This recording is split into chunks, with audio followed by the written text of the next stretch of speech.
A very good morning to all of you. I am Dr. Ranjita and you all are welcome to Zmexa classes.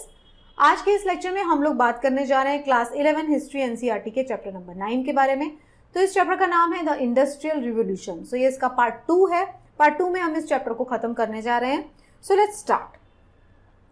अगर आपका कोई detail सवाल है तो आप इस ईमेल एड्रेस पर मुझे मेल कर सकते हो। ये मेरा इंस्टाग्राम हैंडल है और ये मेरे टेलीग्राम चैनल का लिंक आपको दिया गया है। मेरे इस टेलीग्राम चैनल पर आपको मेरे सभी लेक्चर्स के पीडीएफ मिलते हैं। मेरे ज़ुमेक्सा चैनल के बाकी के लेक्चर्स के लिंक आपको यहाँ पे मिलते हैं और पीडीएफ बाकी की जितनी भी इन्फॉर्मेशन है वो आपको इसी टेलीग्राम चैनल पर शेयर की जाती है। जैसा कि इस चैप्टर का नाम है, इस चैप्टर में हम लोग बात कर रहे हैं इंडस्ट्रियल रिवोल्यूशन की। तो इसके फर्स्ट पार्ट में हमने अब तक बात किया कि इंडस्ट्रियल रिवोल्यूशन क्या होता है। इंडस्ट्रियल रिवोल्यूशन वो टर्म है जिसका मतलब है कि हैंडमेड गुड्स की से हम मशीन मेड गुड्स की तरफ शिफ्ट हो गए हैं। तो हमने बात किया था कि क्यों जो है इंडस्ट्रियल रिवोल्यूशन की शुरुआत कब होती है, पहली कंट्री कौन सी है जो इंडस्ट्रियल रिवोल्यूशन जहाँ पे आता है। उस ही कंट्री में मतलब इंग्लैंड की अगर हम बात कर रहे हैं तो इंग्लैंड में ऐसे क्या कारण थे जिसकी वजह से इंडस्ट्रियल रिवोल्यूशन आया था। इन सारे कारणों की हमने बहुत डिटेल में बात की कि ऐसा क्या हुआ, एग्रीकल्चर में क्या चेंजेस आए, इसकी वजह से लेबर फोर्स मिलती है, आयरन ओर और कोक जो है उसकी अवेलेबिलिटी होती है इंग्लैंड के अंदर जो उसको एडवांटेज देता है, रिवर सिस्टम वहाँ पे अवेलेबल है, पोर्ट सिटीज वहाँ पे अवेलेबल है। ये सारी चीज़ों की वजह से जो है इंग्लैंड जो है हब बन जाता है इंडस्ट्रियल रिवोल्यूशन का। इन सारी चीज़ों के बारे में हमने बहुत डिटेल में बात किया था फर्स्ट चैप्टर में। आयरन इंडस्ट्री जो होती है वो कैसे ग्रो करती है, पहले जो है नॉर्मल तरीके का कोल यूज़ किया जाता था, उसके बाद में जो कोक का यूज़ किया जाने लगा जिसकी वजह से बहुत अच्छी क्वालिटी का आयरन जो है वो मिलने लगा, जो कि बाकी के मार्केट को उसने किल कर दिया क्योंकि जो आयरन के प्रोडक्ट्स इंग्लैंड में बनते थे उस टाइम पर वो सबसे सस्ते होते थे बाकी कंट्रीज़ की तुलना में। तो ये पूरा मार्केट को किल कर दिया जाता है। ये सारी बातें हमने की। फिर हम बात कर रहे हैं कि कॉटन इंडस्ट्री है वो किस तरीके से ग्रो कर रही थी इंग्लैंड में और क्यों ग्रो कर रही थी। तो हमने बात किया कि कॉटन इंडस्ट्री अगर हम देखें तो इंग्लैंड क्या करता था, क्योंकि इंडिया उसकी कॉलोनी था तो इंडिया के अंदर भी अच्छा कॉटन मिलता था क्लोथ, तो कॉटन क्लोथ को इम्पोर्ट किया जाता था इंडिया से। ठीक है, तो इंग्लैंड के अंदर कॉटन क्लोथ जा रहा है इंडिया से 17वीं सेंचुरी तक। 18वीं सेंचुरी में क्या होता है, स्पिनिंग जो 18वीं सेंचुरी तक जो है स्पिनिंग बहुत स्लो थी क्योंकि हाथ से किया जा रहा था। अब क्या हो रहा है, अब आता है 18वीं सेंचुरी के बाद आता है स्पिनिंग जेनी। राइट, 18वीं सेंचुरी के लास्ट तक जाते जाते ये स्पिनिंग जेनी नाम की मशीन आती है।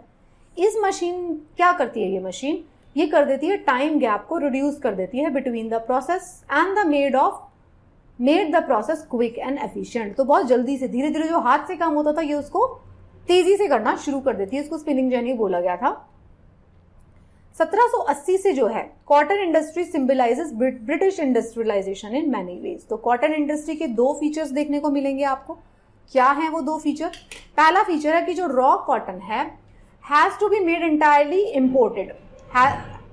जो रॉ कॉटन था इंग्लैंड के लिए उसको इम्पोर्ट करना पड़ता था and a large part of finish cloth was exported. तो वो बहुत सारा फिनिश जो कॉटन क्लोथ है उसको एक्सपोर्ट किया जाता था। तो this sustain the process of colonisation.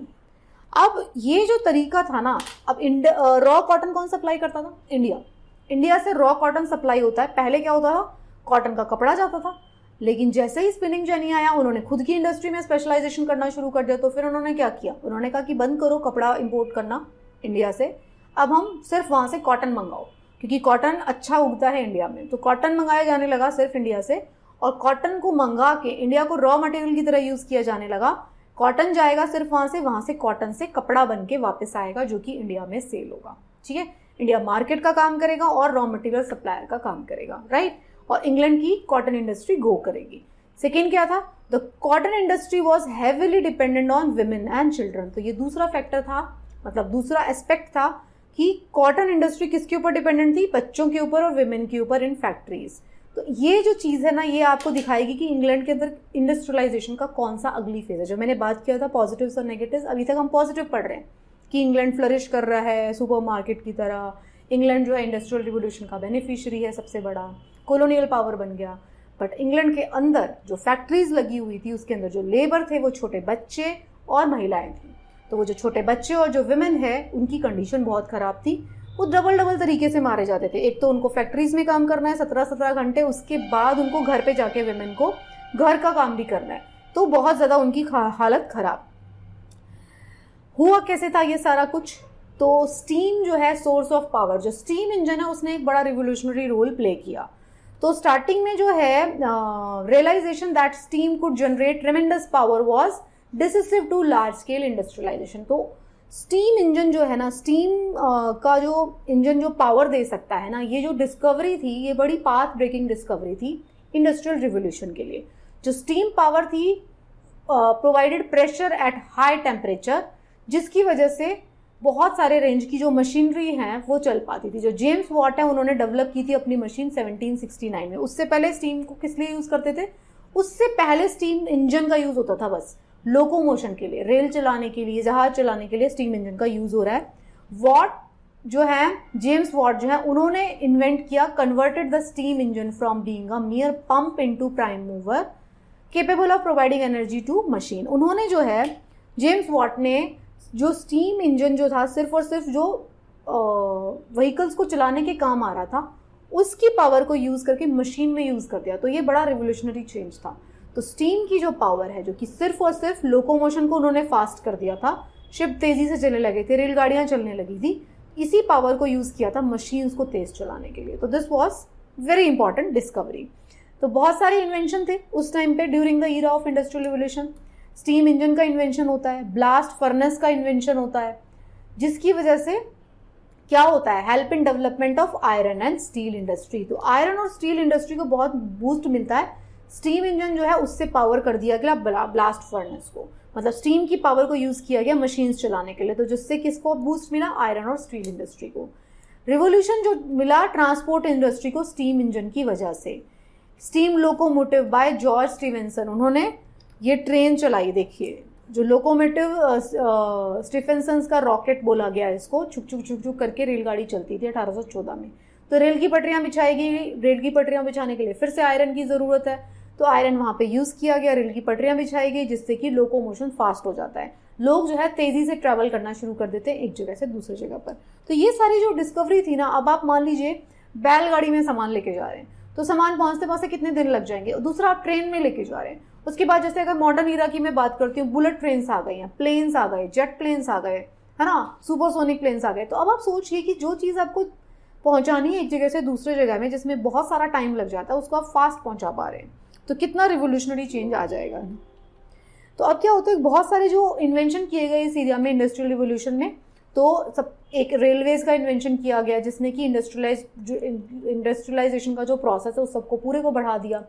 First railway line जो है उसने कनेक्ट किया स्टॉकहोम एंड डार्लिंगटन, जो कि 9 माइल का डिस्टेंस था। वो बहुत ज़्यादा डिस्टेंस होता था, अब हम उसको बहुत छोटा मानते हैं, लेकिन उस टाइम के लिए बहुत ज़्यादा लंबा डिस्टेंस था वो। तो ट्रेन ने बड़े बड़े 2 सिटीज़ को कनेक्ट कर दिया, जिससे कि एक जगह पे जो सामान बनता है या रॉ मटेरियल है तो वो जल्दी जल्दी पहुंचना शुरू हो जाता है।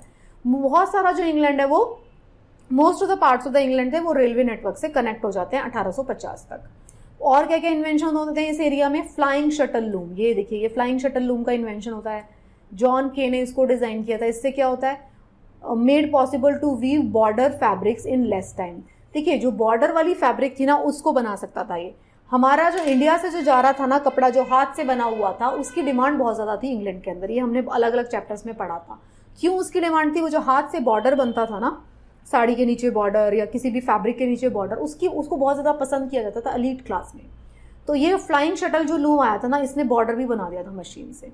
स्पिनिंग जर्नी आया था, उसने फास्ट कर दिया था। जो हाथ से बनाया जाता था धागा, उसको इसने फास्ट करके स्पिन करके फटाफट से बनाया जाने लगा कपड़े। वाटर फ्रेम जो था, ये इन्वेंट किया था रिचर्ड आर्कराइट ने 1769 में। इसकी वजह से क्या हुआ था, weave pure cotton fabric instead of linen. अभी अगर आपको सिर्फ और सिर्फ कॉटन का क्लॉथ बनाना है तो बना सकते हो, लिनन मिक्स करने की उसके अंदर ज़रूरत नहीं पड़ती थी। तो ये सारी इन्वेंशंस थी जिसने कि कॉटन इंडस्ट्री को बूस्ट दिया। और क्या था, पावर लूम आ गया था कॉटन इंडस्ट्री के लिए। पावर लूम में क्या होता था, पहले हाथ से बनाने की बजाय अब जो है मशीन से बनाया जाने लगा। एडमंड कार्डराइट ने, easy to work, stop automatically, जैसे ही धागा टूटेगा वो अपने आप बंद हो जाएगा, तो उसके बाद कॉन्टिन्यूटी मेंटेन कर सकते हैं। ब्लास्ट फर्नेस आ गई, जिसने कि आयरन इंडस्ट्री को बूस्ट दिया। It is vertical shaft furnace that produces liquid metal by reaction of flow of air. तो ये जो थी ब्लास्ट फर्नेस थी, ये इसने आयरन और स्टील इंडस्ट्री को, आयरन इंडस्ट्री को बेसिकली उस टाइम पे बूस्ट दिया, राइट। तो factory system and the various impact of industrial revolution, ये हमने देखा कि पहले वाले पार्ट में अभी तक हमने क्या देखा, कौन कौन सी इन्वेंशन हुई flying shuttle loom, spinning jenny, water frame, power loom, blast furnaces ने कॉटन इंडस्ट्री को, कॉटन एंड टेक्सटाइल इंडस्ट्री को और आयरन वाली इंडस्ट्री को बहुत सारा बूस्ट दिया। अब हमने देखेंगे कि इस सारे इंडस्ट्रियल जो डेवलपमेंट हुई उसके खराब इम्पैक्ट क्या हुए, या इम्पैक्ट बोल देते हैं हम क्या हुए। तो फैक्ट्री सिस्टम क्या था, तो फैक्ट्री सिस्टम ये था कि इंडस्ट्रियल रिवोल्यूशन के टाइम पे it was the factory system that replaces the local and domestic manual industry. पहले क्या होता था, पहले लोकल इंडस्ट्रीज बनी होती थी, घरों में लगी होती थी छोटी छोटी सी इंडस्ट्री, कुछ 8-10 लोग मिलकर उसमें काम कर लिया करते थे। फैक्ट्री सिस्टम में क्या हुआ, एक फैक्ट्री बना दी गई, पूरा फॉर्मल सेटअप लगा दिया गया, एक बड़ी सी जगह पे बहुत सारे लोग जाके वहां पे काम करेंगे। तो peasants, artisan moving to cities from the villages join the factory, वो लेबर फोर्स थी वहां की, हमने बात किया था फर्स्ट पार्ट में कि वो वाले छोटे किसान जो मतलब जॉबलेस हो गए थे, क्राफ्ट वाले पर्सन जो जॉबलेस हो गए थे, वो सारे के सारे लेबर प्रोवाइड किए, क्योंकि वो सारे लोग सिटी की तरफ मूव किए काम की तलाश में, तो वो सब लोगों ने लेबर का काम किया in factories.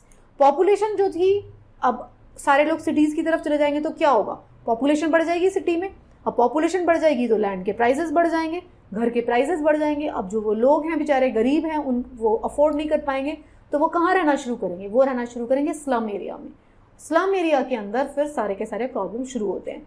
So increase the number of factories resulted in increases production of goods also, but production of goods तो बढ़ गया, बट साथ में नंबर ऑफ स्लम्स, पॉपुलेशन वो भी बढ़ जाती है। ठीक है, अब पॉपुलेशन बढ़ती है तो होता क्या है इससे इम्पैक्ट, जो ओनर है फैक्ट्री का वो तो भैया रिच बनता जाता है, लेकिन जो वर्कर्स हैं उनकी लाइफ खराब होती जाती है।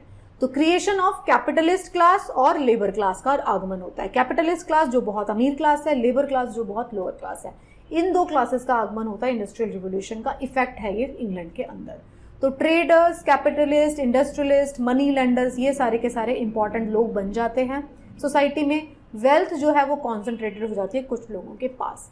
तो ये सारे के सारे नेगेटिव इफेक्ट थे किस चीज़ के, इंडस्ट्रियल रिवोल्यूशन के। तो इकोनॉमिक डिस्पैरिटी देखने को मिलेगी आपको रिच और पुअर के बीच में। Due to increase in the number of factories, जो अर्बन एरियाज हैं, वर्कर हैं, वो माइग्रेट करते हैं सिटी में, तो स्लम्स भी बढ़ते हैं। और क्या होता है, अनप्लान्ड स्लम बढ़ते हैं, क्रिमिनल एक्टिविटीज बढ़ती हैं, अनसोशल एक्टिविटीज बढ़ती हैं, स्पेशलाइज्ड टेक्नीशियंस की डिमांड बढ़ती है, डिवीजन ऑफ लेबर देखने को आपको यहाँ पे मिलेगा।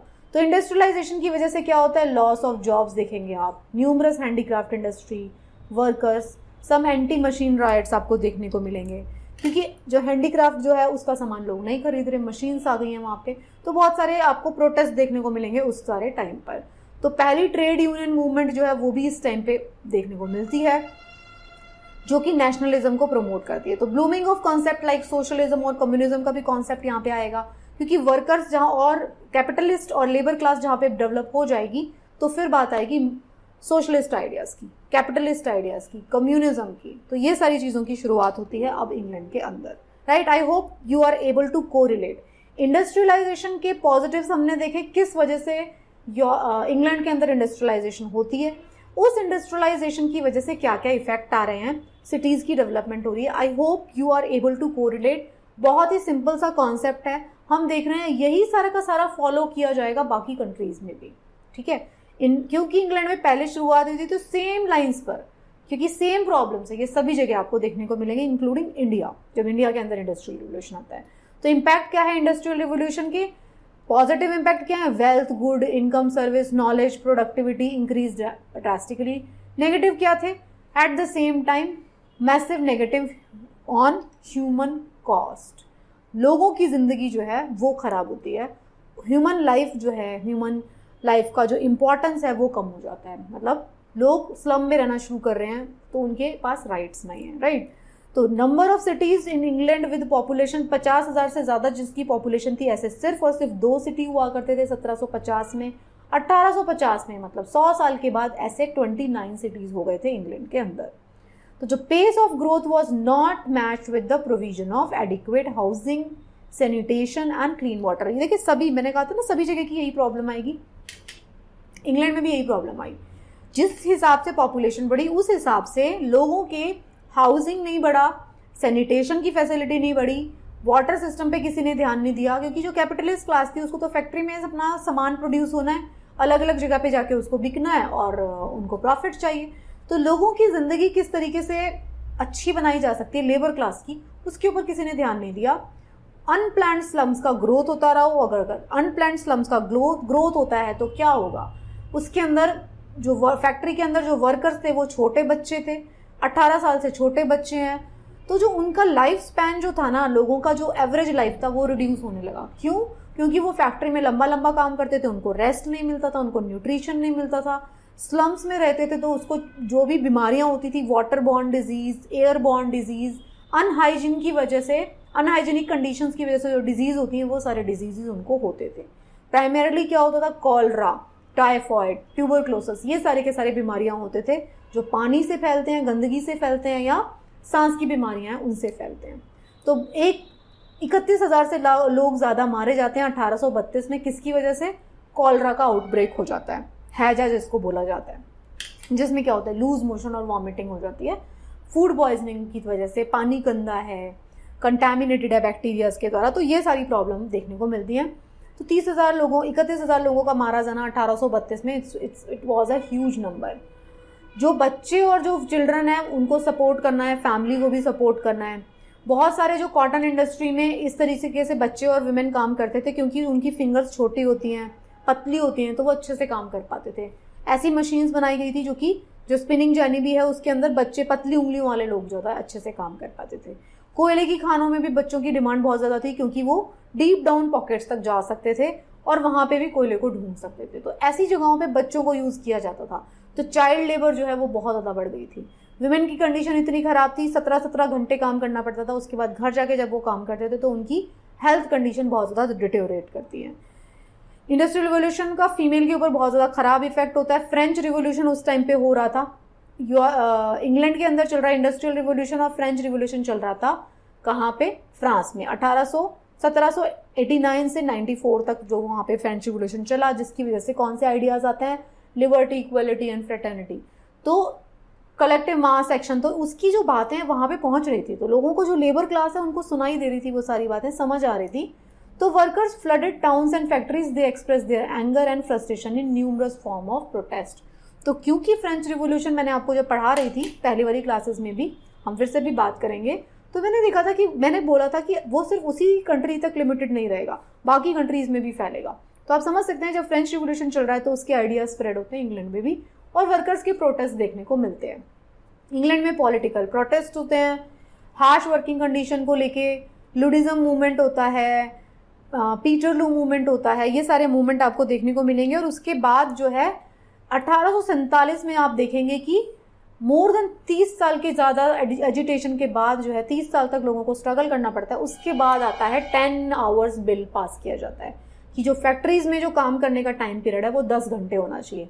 किसी भी बच्चे और किसी भी विमेन से जो है 10 घंटे से ज़्यादा काम नहीं कराया जाएगा। मैन जो है वो भी 10 घंटे ही काम करेंगे। पहले 17-17, 18-18 घंटे काम लिया जाता था। सोचिए 17-18 घंटे अगर आप फैक्ट्री में काम करेगा कोई वर्कर, तो वो रेस्ट कब करेगा, बाकी की चीज़ें कब करेगा? बट इस तरीके की वर्किंग कंडीशन इम्पोज की जाती थी, अदरवाइज उनको निकाल दिया जाता था। तो ऐसी हार्श वर्किंग कंडीशंस के साथ लोग काम कर रहे थे इंग्लैंड में, जिसको 1847 में जो बिल आता है उसके बाद उसका 10 घंटे का काम जो है वो किया जाता है। तो आप देख सकते हैं कि बड़ी बड़ी कंट्रीज जो कि अपनी बातें करती हैं ह्यूमन राइट्स की, वो भी बहुत ज़्यादा ऑपरेसिव लॉज को चलाती थी अपने कंट्री में, और बहुत देर में जो है वहाँ पे अच्छे लॉज आए हैं। ठीक है, तो ये अगर आप वर्ल्ड हिस्ट्री पढ़ते हैं तो आपको ये भी देखने को मिलता है।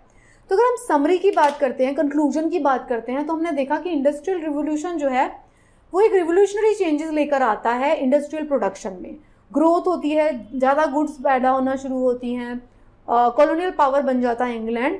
तो 1760 से लेके 1780 एडी तक it took place around different times in different countries. तो बाकी के इंग्लैंड के बाद फ्रांस में, रशिया में और बाकी के कंट्रीज में भी इंडस्ट्रियल रिवोल्यूशन आता है।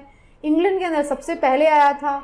तो some of the invention that took place during the industrial revolution हमने देखा, spinning jenny, power loom, blast furnace, steam engine, ये सारी चीज़ों की वजह से बहुत ज़्यादा बूस्ट मिलता है। नई डिस्कवरीज की वजह से फास्ट हो जाती है मूवमेंट, रेलवे इंजन आ जाते हैं, लोगों की लाइफ थोड़ी मतलब इंडस्ट्रियल जो गुड्स बनती हैं उनकी वजह से जो कैपिटलिस्ट क्लास और लेबर क्लास डेवलप हो जाती है, राइट। तो इंडस्ट्रियल रिवोल्यूशन जो है उसके सोशियो इकोनॉमिकल पॉलिटिकल इम्पैक्ट होते हैं सोसाइटी पे। तो ये सारी चीज़ों के बारे में हमने बात किया।